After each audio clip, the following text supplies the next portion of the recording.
In this video, I'm going to talk about the MacBook Pro 13 with the new M2 chip.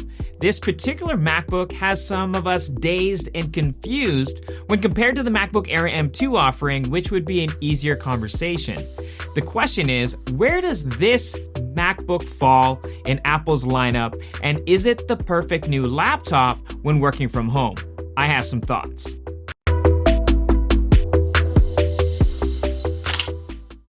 This is the new MacBook Pro 13 M2 with the same design of last year, but with the new M2 chip, which is faster, more powerful, better graphics performance with Media Engine, with lower power consumption compared to the M1. Don't get me wrong. Overall, this is an amazing computer, well balanced with power and amazing battery life, and has the Pro moniker.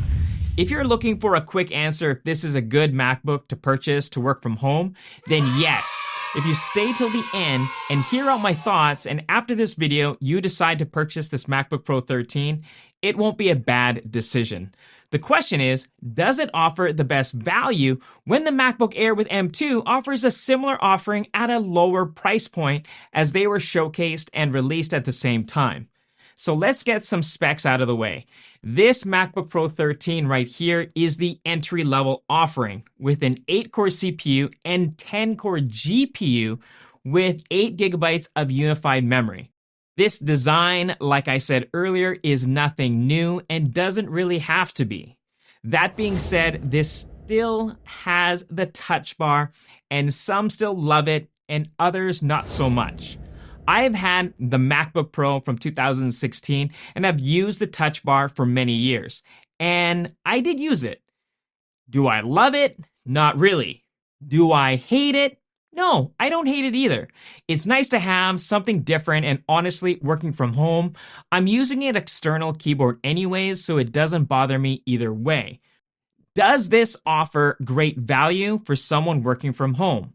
Working on daily tasks and some demanding workloads will be effortless with up to 18% faster performance over an amazing M1 performer. Creating graphics and editing 4K and 8K video with the onboard Media Engine will offer up to 35% in performance boost from M1. Video editing with Final Cut Pro is already pretty good with M1 and even better with M2, making your timeline buttery smooth. The bottleneck I see is just the RAM, and of course, onboard storage. With the entry-level MacBook Pro 13, the cheapest offering comes with 8 gigabytes of RAM and only 256 of SSD hard drive space. Depending on what you are editing, it might not matter. Because the M2 runs with less power, the battery life is where this MacBook Pro shines. Have not put this through its paces or redline task, but with daily office apps and mild video editing, checking email, and surfing the web, I am confident this will stand by the claims of up to 20 hours of battery life with normal daily tasks. So I am a sucker for the Pro moniker, and what is Pro about this MacBook when compared to the MacBook Air M2? At entry level, the MacBook Air M2 comes with an 8-core GPU versus this MacBook Pro with a 10-core GPU. Now, you can increase that 8-core to 10-core if you need it when you order the MacBook Air. Both are running the M2 chip, offering more memory bandwidth and the Media Engine. Now, that being said, the MacBook Pro does come with a fan to cool down the processor, unlike the MacBook Air M2. Both screens provide 500 nits of brightness, P3 white color gamut, and True Tone. Based on what I have seen, the only other Pro feature would be the touch bar. So what is my conclusion? If you already have a MacBook Pro 13 with M1, I wouldn't upgrade.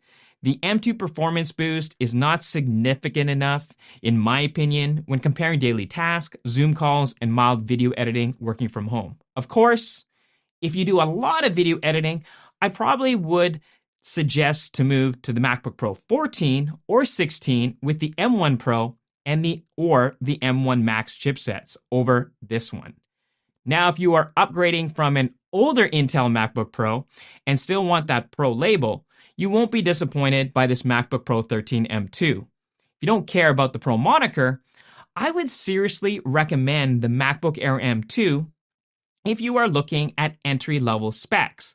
This is based on my assumption you'll be using the MacBook for daily tasks, Zoom calls, and some video editing where the 10-core GPU is not a need. At the end of the day, in my opinion, the big key feature of this MacBook Pro is the battery life. If that is what is the most important to you, then it's an easy choice for the MacBook Pro 13. In my opinion, though, the entry-level MacBook Pro 13 is just a great companion laptop with a dedicated desktop. If you are looking for this to replace your working from home computer, and this is going to be your main computer, I would suggest at the bare minimum to upgrade the SSD storage, and if your budget permits, increase the RAM. Depending on what you do working from home, I would take a look at the MacBook Air M2 and compare the same upgrade options, or look at the MacBook Pro 14 and 16 offerings. If you want a deeper dive comparison between the MacBook Air M2 and this MacBook Pro 13 Pro, let me know in the comments below. If you found value in this video, you know what to do. If you want to watch more tech videos, click here. And to watch one of my latest videos, click here. Be safe, stay awesome, and I'll catch you in the next one.